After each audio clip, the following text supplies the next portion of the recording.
Terima kasih sudah klik video ini, selamat datang lagi di channel The Purbas.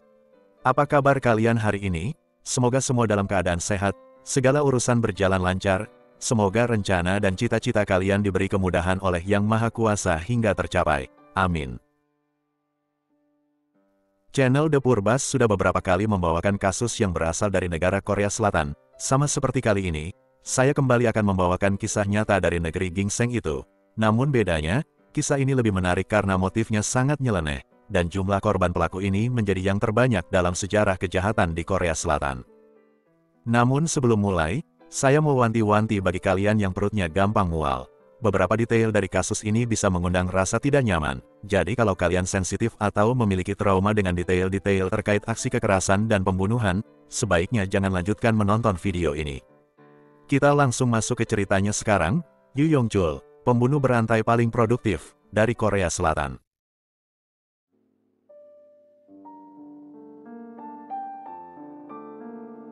Seoul, ibu kota Korea Selatan, seperti halnya Tokyo di negara Jepang, adalah kota yang sibuk dengan aktivitas yang nyaris 24 jam. Namun demikian, Seoul termasuk ke dalam daftar kota yang memiliki tingkat kejahatan sangat rendah, jauh lebih rendah bila dibandingkan dengan kota-kota lain di Asia. Pagi hari di tanggal 24 September tahun 2003, 9,8 juta penduduk kota Seoul dikejutkan dengan berita pembunuhan seorang pria berusia 72 tahun, Lee Dok-soo, bersama istrinya, Lee Eun-ok yang berusia 67 tahun, di rumah mereka yang berada di distrik Gangnam. Lee Dok-soo adalah profesor di Universitas Seoul. Sudah 3 hari dia tidak menampakkan diri di kampus. Di hari pertama dan kedua, mahasiswa dan pihak universitas masih menganggap hal itu biasa. Namun di hari ketiga, Profesor Lee Dok-soo masih belum muncul dan tidak bisa dihubungi. Mengingat usianya dan istri yang sudah lansia, mungkin saja telah terjadi sesuatu terhadap mereka. Pihak universitas melapor ke polisi dan meminta untuk dilakukan pemeriksaan ke tempat tinggal si profesor. Begitu petugas memasuki properti Profesor Lee, mereka disambut dengan pemandangan TKP yang berantakan, sementara Profesor Lee dan istrinya sudah tergeletak tak bernyawa. Walaupun ditemukan beberapa luka tusuk di leher maupun di badan, tim forensik menetapkan bahwa penyebab kematian dua korban tersebut adalah akibat trauma benda tumpul di bagian kepala. Tak ada jejak dan petunjuk, dan tak ada barang berharga yang hilang. Faktanya, ada setumpuk uang dan perhiasan di kamar tidur pasangan lansia itu, namun tak disentuh sama sekali oleh si pelaku, menandakan bahwa ini bukanlah kejahatan bermotif perampokan. Namun demikian, pasangan lansia ini dikenal memiliki reputasi yang baik di lingkungan sekitar. Detektif tidak berhasil menemukan satupun orang yang mungkin memiliki masalah atau dendam pribadi kepada Profesor Lee dan istrinya. Saat detektif masih berjuang dalam penyelidikan untuk menggali sekelumit informasi terkait misteri pembunuhan Profesor Lee dan istrinya, 2 minggu kemudian, di tanggal 9 Oktober tahun 2003, polisi menerima laporan dari seorang warga distrik Jongno. 3 orang anggota keluarganya telah menjadi korban pembunuhan.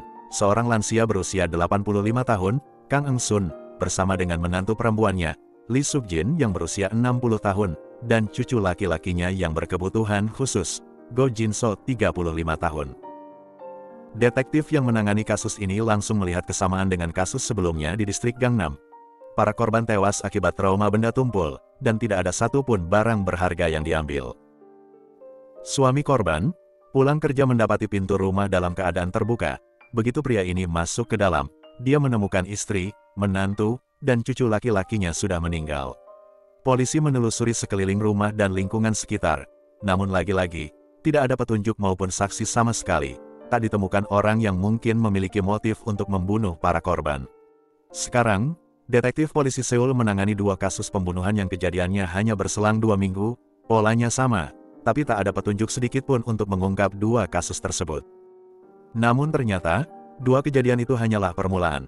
Karena di minggu-minggu berikutnya, semakin banyak kasus pembunuhan yang terjadi, dengan pola dan modus yang sama, mengincar para lansia kaya dan lemah, menggunakan senjata yang diduga adalah sebuah palu besi.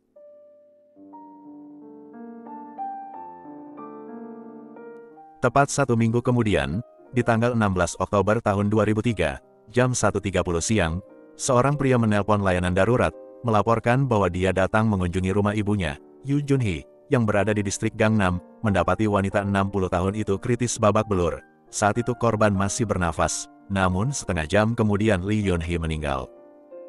Sebulan kemudian, tanggal 18 November tahun 2003, seorang pria 87 tahun, Kim Jong-sok, bersama dengan ART-nya, Bae Ji-hye 53 tahun, ditemukan meninggal di rumah mereka yang berada di distrik Jongno. Sebagai info, distrik Gangnam dan Jongno adalah kawasan tempat tinggal orang-orang kaya di kota Seoul. Pada kasus keempat ini, sebagian besar modus dan pola yang digunakan pelaku, sama seperti 3 kasus sebelumnya, hanya saja, kali ini rumah korban dibakar, diduga, si pelaku mungkin tak sengaja meninggalkan bukti DNA-nya di TKP, dan sayangnya, upayanya itu berhasil, detektif tidak bisa menemukan jejak maupun petunjuk di TKP keempat ini. 4 TKP, 8 korban, dalam waktu tak sampai 2 bulan, tak ada petunjuk apapun yang didapat oleh detektif, kecuali jejak sepatu di TKP terakhir, dan detektif menarik kesimpulan bahwa target yang dipilih si pelaku adalah para lansia kaya.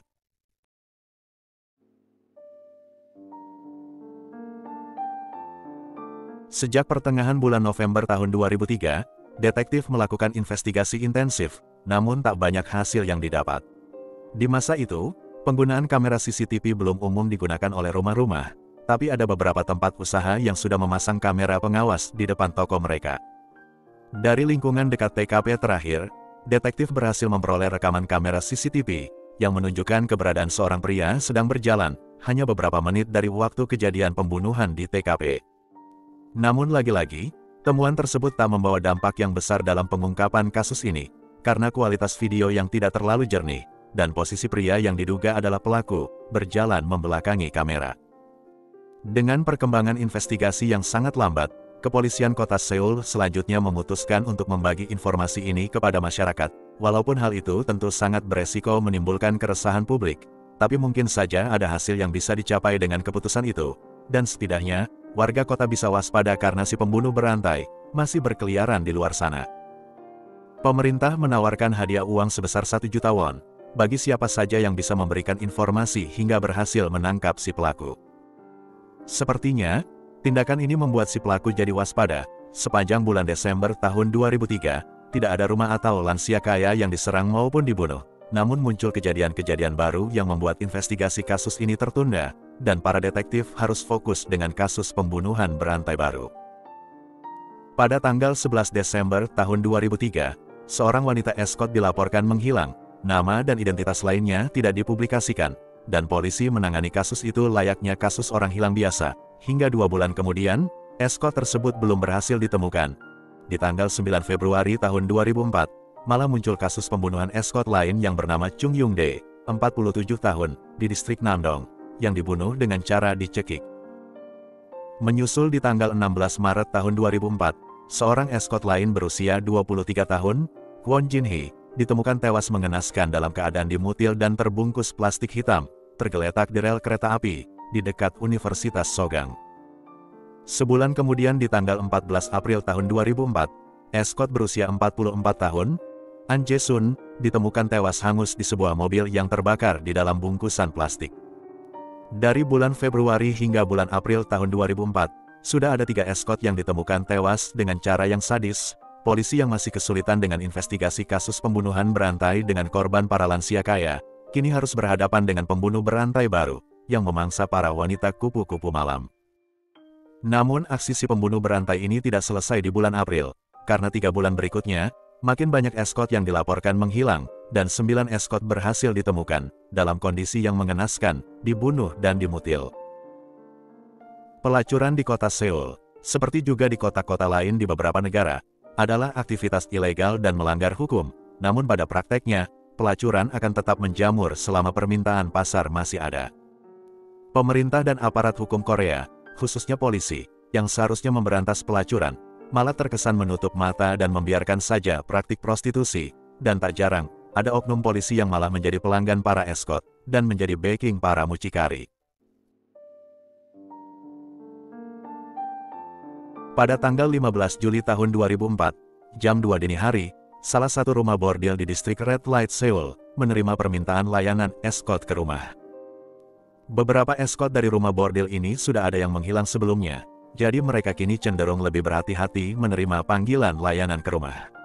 Si mucikari kemudian menghubungi polisi yang menjadi backingnya, dan melaporkan bahwa pelanggan yang memesan eskort ini, nomor teleponnya ternyata sama dengan pelanggan beberapa minggu yang lalu, dan escort yang mereka kirim menghilang hingga sekarang. Polisi yang menerima informasi ini, segera membentuk tim dan menyusun rencana penjebakan. Para detektif tidak tahu persis apa yang akan terjadi, tapi mungkin saja, mereka akan segera bertemu dengan pembunuh berantai para escort yang mereka cari.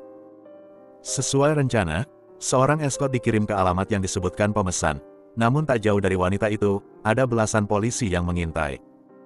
Tiba di depan sebuah bangunan apartemen, seorang pria muncul mendekati umpan. Para polisi dengan segera meringkus pria tersebut, yang ternyata memberikan perlawanan keras, sampai-sampai 5 orang petugas harus memitingnya bersama-sama.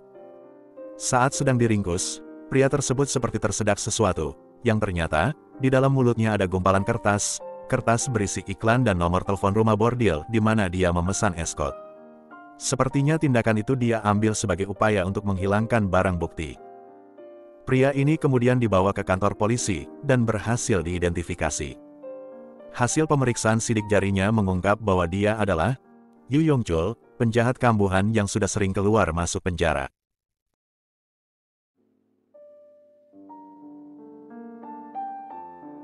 Sebuah negara, mungkin memiliki aturan hukum yang berbeda-beda perihal penahanan sementara. Korea Selatan memiliki aturan hanya boleh menahan seseorang selama 48 jam. Tanpa barang bukti maupun petunjuk kuat, jadi para detektif berlomba dengan waktu untuk mendapatkan petunjuk, atau pengakuan dari Yu Yong-chul, terkait kasus pembunuhan berantai terhadap para escort. Terlepas benar atau salah, metode interogasi yang digunakan oleh detektif, di ruangan itu, Yu Yong-chul menampilkan senyum sinis dan wajah yang sombong, berkata bahwa polisi tidak bisa berbuat apa-apa untuk menahannya. Seorang detektif senior lalu menampol bagian belakang kepala Yu Yong-chul, dan respon pria itu benar-benar tidak terduga. Dia bangkit dari duduknya dan berkata, "Apa kalian tidak tahu berapa banyak orang yang sudah saya bunuh?" Harga diri seorang psikopat pembunuh berantai rupanya terluka, dan entah sadar atau tidak, dia mengungkap sendiri kejahatannya. Detektif senior tadi kembali mengejek Yu Yong-chul dan berkata, "Orang culun seperti kau mana mungkin bisa membunuh orang?" Sebagai balasan, Yu Yong-chul minta selembar kertas dan pena, kemudian dia mulai membuat garis-garis. Seperti orang yang sedang menghitung pemungutan suara, Yu Yong-chul meletakkan pena itu setelah membuat garis ke-30, lalu berkata, "Itulah jumlah orang yang saya bunuh. Saya juga membunuh beberapa lansia." Sebuah metode interogasi yang unik, hanya dengan sekali tampolan di kepala, kejahatan pembunuhan, dengan korban paling banyak dalam sejarah Korea Selatan, akhirnya terungkap. Hikmahnya, tampollah kepala penjahat supaya dia mengakui sendiri kejahatannya. Pengakuan ini tentu sangat mengejutkan. Yu Yong-chul awalnya dicurigai sebagai pelaku pembunuhan berantai para PSK di tahun 2004, dan ternyata, dia jugalah pelaku pembunuhan berantai para lansia di tahun 2003. Yu Yong-chul kemudian dibawa ke lingkungan TKP salah satu korbannya tahun lalu. Tiba di lingkungan tersebut, Yu Yong-chul tidak mampu menunjuk rumah mana yang dia masuki dulu. Hal ini membuat detektif jadi ragu, benarkah Yu Yong-chul pembunuh berantai yang mereka cari, atau pria ini hanya membual? Yang sebenarnya adalah, Yu Yong-chul memang benar pelaku yang telah membunuh 8 korban di tahun 2003, juga pelaku di balik kasus pembunuhan para PSK atau escort di tahun 2004, hanya saja, dia bermasalah dengan ingatan, atau mungkin, dia hanya orang yang bodoh saja. Seperti yang sudah saya sebutkan sebelumnya, pria ini adalah kriminal kambuhan yang keluar masuk penjara berkali-kali, sejak tahun 1988 hingga tahun 2004. Kalau ditotalkan, Yu Yong-chul pernah mendekam di penjara sebanyak 14 kali dengan masa hukuman total selama 7 tahun, mulai dari kasus pencurian kecil hingga perampokan, penyerangan, pencurian dan pemalsuan identitas, pelecehan seksual terhadap anak di bawah umur, pemerkosaan, dan pembuatan serta pengedaran video porno yang melibatkan anak. Kasus pembunuhan berantai para lansia dan wanita escort, 100% adalah kesalahan dan kelalaian para polisi kota Seoul. Sebagai contoh, pada tahun 2002, Yu Yong-chul pernah ditangkap karena kasus pemerkosaan. Selama masa penahanan dan interogasi, pria ini memalsukan gejala serangan epilepsi dan berhasil melarikan diri. Sekali lagi saya katakan, dia berhasil kabur dari tahanan kantor polisi. Pada bulan Januari tahun 2004, sebelum rangkaian pembunuhan para escort terjadi, Yu Yong-chul kembali ditangkap, kali ini untuk kasus pencurian ringan, dan dia hanya ditahan selama 2 hari, lalu dibebaskan begitu saja, tanpa melihat sejarah kejahatannya yang pernah melarikan diri dari tahanan 2 tahun sebelumnya. Di awal tahun 2004 itu, sudah ada kasus pembunuhan berantai lansia dengan 8 korban, tapi karena tidak ada bukti dan petunjuk sama sekali, Yu Yong-chul tidak dikaitkan dalam kejahatan tersebut. Para detektif bahkan tidak mencoba untuk mencocokkan profil fisik Yu Yong-chul dengan sosok terduga pelaku di rekaman CCTV. Kembali ke tanggal 15 Juli tahun 2004, detektif polisi Korea Selatan sepertinya tidak belajar dari pengalaman. Yu Yong-chul kembali memalsukan serangan epilepsi sehingga borgolnya pun dilepaskan. Detik berikutnya, Yu Yong-chul melarikan diri lagi dari tahanan kantor polisi. Luar biasa hebat Yu Yong-chul ini, atau luar biasa bodoh para polisi itu. Perbuatan Yu Yong-chul yang melarikan diri berhasil membuat kepolisian kota Seoul malu besar. Namun bagaimanapun, untuk meminimalkan resiko predator itu memakan korban baru, polisi segera berkeliling di Red Light District dan menyebarkan foto Yu Yong-chul. Untungnya 12 jam kemudian, salah satu warga melaporkan keberadaan Yu Yong-chul di Red Light District. Yu Yong-chul diringkus lagi saat sedang menyeberangi jalan, seakan-akan tidak ada yang terjadi, seolah-olah dia tidak sedang buron. Di hari yang sama, tanggal 15 Juli tahun 2004, tak sampai 24 jam, Yu Yong-chul 2 kali ditangkap. Namun pada penangkapannya yang kedua kali ini, Yu Yong-chul bersikap kooperatif.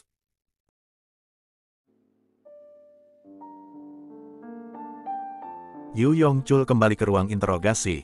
Namun sebelum lanjut ke proses penyidikan, saya akan bawa kalian ke latar belakang Yu Yong-chul, sekaligus untuk mengungkap motif pembunuhan yang dia lakukan. Lahir pada tanggal 18 April tahun 1970, dari keluarga miskin, Yu Yong-chul tumbuh besar dengan banyak kesulitan, menerima kekerasan dari orang tua, hingga putus sekolah. Yu Yong-chul remaja berakhir di jalanan, berkelahi, mencuri, dan bolak-balik keluar masuk penjara. Namun demikian, Yu Yong-chul memiliki keinginan untuk menjadi orang kaya, jadi setelah keluar dari penjara, dia kembali beraksi. Semua jenis kejahatan untuk menjadi orang kaya sudah dia lakukan. Mencuri hingga merampok, mencuri kartu kredit orang, memalsukan identitas dan melakukan penipuan, hingga membuat dan mengedarkan video porno. Tapi semua upayanya itu tidak berbuah pundi-pundi kekayaan. Misalkan di Korea Selatan ada praktik pesugihan, mungkin Yu Yong-chul sudah datang ke Mbah Dukun.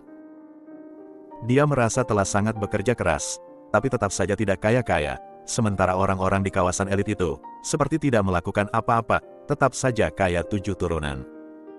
Kecemburuan ini perlahan-lahan berubah menjadi kebencian. Yu Yong-chul benci melihat orang kaya. Inilah yang kemudian menjadi motif pembunuhan berantainya di tahun 2003. Dia mulai mengincar orang-orang kaya yang berusia lanjut, supaya lebih mudah untuk melampiaskan rasa bencinya.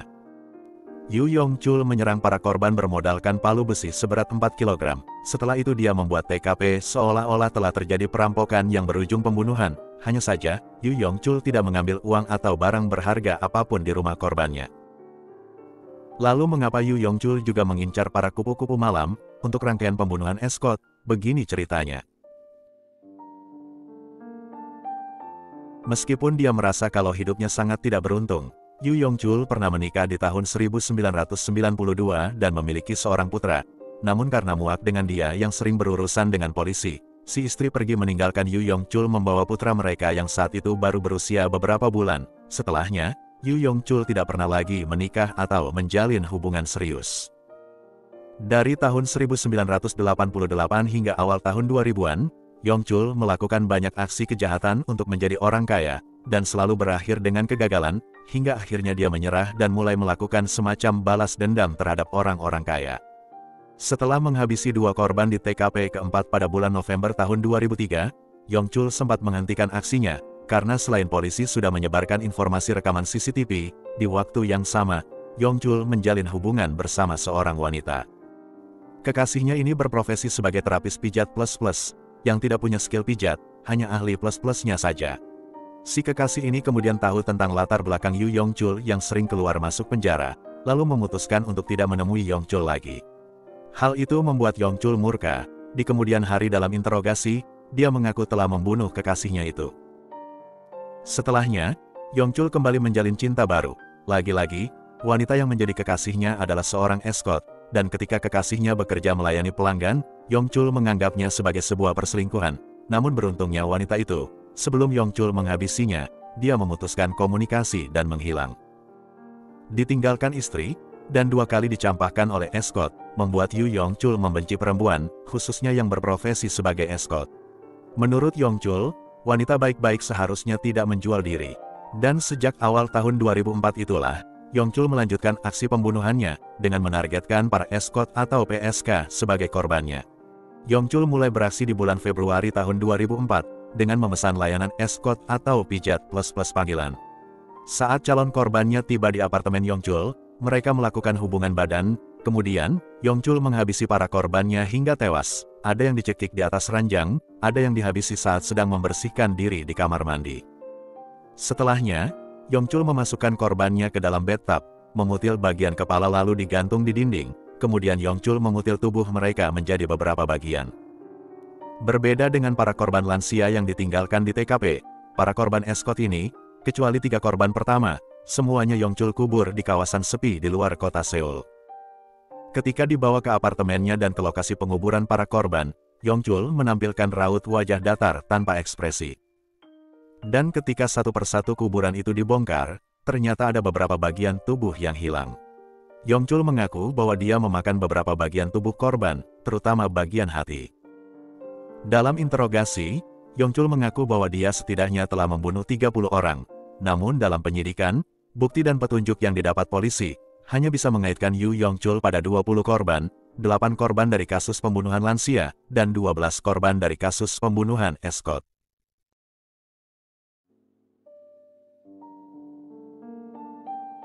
Yu Yongchul pertama kali muncul di pengadilan pada tanggal 6 September tahun 2004, di mana dia menolak untuk membela diri, menyatakan niatnya untuk memboikot persidangan.